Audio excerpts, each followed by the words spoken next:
دوستو، welcome to my channel horror story Urdu. یہ اس دور کا واقعہ ہے جب آگ جلانے کے لیے ماچس نہیں ہوتی تھی، ایک خاص قسم کا پتھر جس کی رگڑ سے آگ پیدا ہوتی تھی۔ اس کی مدد سے لوگ خشک پتے اور گھاس کو آگ لگا کر لکڑیاں جلاتے تھے اور آگ ختم نہ ہو جس کے لیے وہ دن رات آگ میں لکڑیاں ڈالتے رہتے۔ اگر کسی کے گھر آگ ختم ہو جاتی تو وہ آس پڑوس کے گھروں سے آگ لے لیتے۔ یہ سلسلہ یوں ہی چلتا رہا۔ اسی دوران گاؤں میں کچھ پراسرار واقعے پیش آنے لگے۔ ہر آنے والی نئی صبح میں گاؤں میں کوہرام مچ جاتا، کیونکہ گاؤں میں کوئی نہ کوئی گھر اپنی پوری فیملی سمیت اپنے گھر میں مردہ حالت میں پائے جاتا۔ پورے گاؤں میں خوف و ہراس پھیل گیا۔ سمجھ نہیں آ رہی تھی کہ یہ کیا معاملہ ہے۔ مرنے والوں میں ایک بات مشترک تھی کہ ان کی کمر پر نیلے رنگ کا نشان ہوتا تھا۔ گاؤں کے بڑوں نے مل بیٹھ کر مشورہ کیا کہ ہمیں پہرا دینا چاہیے، اور گاؤں والے گروپس کی شکل میں پہرا دینے لگے۔ پہرا دینے والے لوگ چھپ کر گھات لگائے بیٹھے تھے کہ ساری رات گزر گئی۔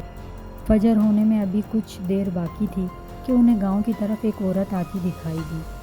اس عورت نے گاؤں کے ایک گھر کے دروازے پر دستک دی۔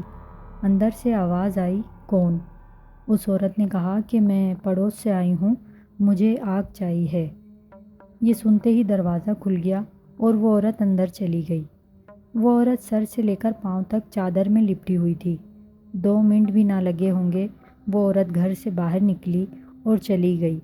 پہرا دینے والے لوگ اپنی اپنی جگہ چھپ کر بیٹھے یہ سب منظر دیکھ رہے تھے۔ جب وہ عورت گھر سے نکلی تو اس کے ہاتھ میں کوئی آگ نہ تھی، اور اس کے جانے کے بعد گھر کا دروازہ بھی کھلا پڑا تھا۔ شاید گھر والے بند کرنا بھول گئے تھے۔ اتنے میں فجر کی اذان ہو گئی اور پہرا دینے والے سب مرد حضرات مسجد کی طرف روانہ ہوئے اور نماز ادا کی۔ نماز سے فارغ ہونے کے بعد پہرا دینے والوں میں سے ایک نے کہا، جس کا نام حبیب الرحمن تھا، کہ وہ عورت کون تھی جو آگ لینے آئی تھی، اور وہ عورت ہمارے گاؤں کی بھی نہیں لگ رہی تھی۔ وہ دور کہیں سے آ رہی تھی اور جاتے ہوئے اس کے ہاتھ میں کوئی آگ بھی نہیں تھی۔ دوسرے شخص نے کہا کہ ہمیں یہ رفیق سے پوچھنا چاہیے کہ وہ عورت کون تھی جو تمہارے گھر آگ لینے آئی تھی۔ ابھی یہی باتیں چل رہی تھیں کہ گاؤں میں شور مچ گیا کہ رفیق اپنے گھر والوں سمیت پراسرار طور پر مر گیا۔ یہ سنتے ہی حبیب الرحمن اور اس کے ساتھیوں نے رفیق کے گھر کی طرف دوڑ لگا دی۔ پورا گاؤں سوگوار تھا۔ رفیق اپنے بیوی بچوں سمیت مردہ حالت میں پڑا تھا۔ حبیب الرحمن کو اب سارا معاملہ سمجھ آنے لگا۔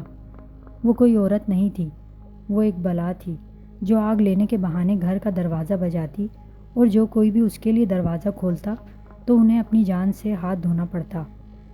وہ لوگوں کے دل نکال دیتی، جس کی وجہ سے ان کی کمر پر نیلے رنگ کا نشان ہوتا۔ اب یہ تمام حقیقت گاؤں والوں کے سامنے کھل کر آ گئی تھی۔ سب گاؤں والوں کو محتاط کر دیا گیا تھا کہ فجر سے پہلے اگر کسی کے دروازے پہ کوئی دستک ہو تو وہ دروازہ نہ کھولے۔ حبیب الرحمن ایک بہادر اور نڈر نوجوان تھا۔ اس نے عہد کر لیا تھا کہ وہ اپنے گاؤں کے بے گناہ لوگوں کا بدلہ ضرور اس بلا سے لے گا۔ اس نے اپنے دروازے پر ایک چھوٹی سی کھڑکی بنائی، اتنی چھوٹی کہ اس میں سے صرف ایک ہاتھ گزر سکے۔ آئے دن کسی نہ کسی کے دروازے پر فجر سے پہلے دستک ہوتی، مگر کوئی دروازہ نہ کھولتا۔ حبیب الرحمن ساری رات جاگتا کہ اس کے دروازے پہ بھی دستک ہو۔ اسی انتظار میں کئی دن گزر گئے۔ آخر وہ دن آ ہی گیا جب حبیب الرحمن کے دروازے پر دستک ہوئی۔ وہ دوڑ کر دروازے کی طرف گیا اور پوچھا، کون؟ جبکہ وہ جانتا تھا کہ فجر کے وقت سے پہلے دروازے پر دستک دینے والی یہ وہی بلا ہے۔ باہر سے آواز آئی، آگ چاہیے۔ حبیب الرحمن نے دروازے میں بنی چھوٹی سی کھڑکی کو کھولا اور ہاتھ میں کلہاڑی لیے ایک سائڈ پر کھڑا ہو گیا اور اس آگ مانگنے والی سے کہا، ہاتھ اندر کرو، میں تمہیں آگ دیتا ہوں۔ اس نے ہاتھ کھڑکی سے اندر کیا تو وہ ایک عورت کا ہاتھ تھا، لیکن حبیب الرحمن اس کی حقیقت سے واقف تھا۔ اس نے دل میں اللہ کا نام لیا اور کلہاڑی سے اس کا ہاتھ کاٹ دیا۔ گاؤں اس کی خوفناک چیخوں سے گونج اٹھا۔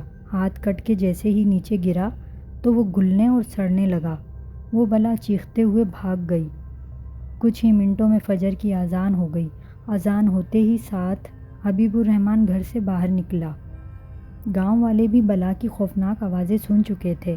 وہ بھی فجر اذان ہوتے ہی گھروں سے باہر نکلے۔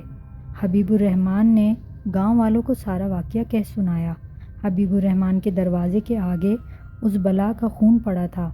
حبیب الرحمن اور گاؤں کے تمام مردوں نے اپنے ہاتھوں میں مشعل لی اور وہ اس راستے پر چل پڑے جہاں جہاں اس بلا کا خون گرا تھا۔ خون کے نشانات انہیں ایک غار کی طرف لے گئے۔ آسمان پر ہلکی ہلکی نیلی روشنی پھیل چکی تھی۔ وہ بلا اس غار میں تھی۔ حبیب الرحمن اور گاؤں کے لوگوں نے آس پاس سے گھاس اور لکڑیاں جمع کر کے غار میں ڈالتے گئے۔ غار کو لکڑیوں سے بھر کر اس پر آگ لگا دی۔ آگ نے جیسے ہی زور پکڑا تو غار کے اندر سے خوفناک اور دل دہلا دینے والی آوازیں گونج اٹھی۔ آگ کی لپیٹ میں آ کر وہ بلا غار سے باہر آ گئی۔ آگ میں جلتے ہوئے اس بلا کا چہرہ الگ الگ خوفناک شکلوں میں تبدیل ہو رہا تھا اور ساتھ میں اس کی خوفناک چیخیں بھی گونج رہی تھیں۔ بہت سے لوگ اس منظر کو دیکھ کر بے ہوش ہو گئے تھے۔ آخر وہ بلا اپنے اختتام کو پہنچی۔ حبیب الرحمن نے بڑی بہادری کے ساتھ گاؤں میں بے گناہ مرنے والوں کا بدلہ اس بلا سے لے لیا تھا۔